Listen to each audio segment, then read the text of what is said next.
আমেরিকার সঙ্গে তাদের যে দূরত্বটি ছিল, বিশেষ করে এই ডিপ স্টেট পলিসি নিয়ে সরাসরি আওয়ামী লীগ যেভাবে আমেরিকাকে ব্লেম করেছিল, সাম্প্রতিক সময়ে শেখ হাসিনার সাক্ষাৎকারে দেখা গেছে যে তিনি বলেছেন যে, আমি বিশ্বাস করি না বা আমার হাতে ধরনের কোনো ডকুমেন্ট নেই যে আমেরিকা তাকে ক্ষমতাচ্যুত করেছে বা তাকে ক্ষমতাচ্যুত করার জন্য আমেরিকার হাতে কোনো কারণ ছিল বা তার হাতে এই ধরনের কোনো ডকুমেন্ট আছে। ইট মিনস পর্দার আড়ালে নিঃসন্দেহে আমেরিকার সঙ্গে, ডোনাল্ড ট্রাম্পের সঙ্গে শেখ পরিবারের একটা নেগোসিয়েশন হচ্ছে।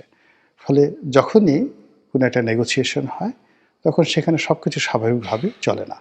তো আগে যেভাবে বললাম যে আমাদের দেশে যে এই যে আইসিটি কোর্টের বিচার, রায়, এটাকে কেন্দ্র করে যা কিছু করা হচ্ছে, এটা একটা পার্ট। তার বাইরে আওয়ামী লীগ যে কাজগুলো করছে, সেটা আরেকটা পার্ট। এখন এই দুটো পার্ট, অর্থাৎ সরকার এখানে আওয়ামী লীগকে অবদমিত করার জন্য, হতোদ্যম করার জন্য যে চেষ্টা চালিয়ে যাচ্ছে, আর অন্যদিকে আওয়ামী লীগ নিজেদেরকে গ্রুমিং করে আবার ক্ষমতায় ফিরে আসার জন্য যেভাবে চেষ্টা চালিয়ে যাচ্ছে, এটা এখন বলতে গেলে অনেকটা মুখোমুখি সংঘর্ষের মতো।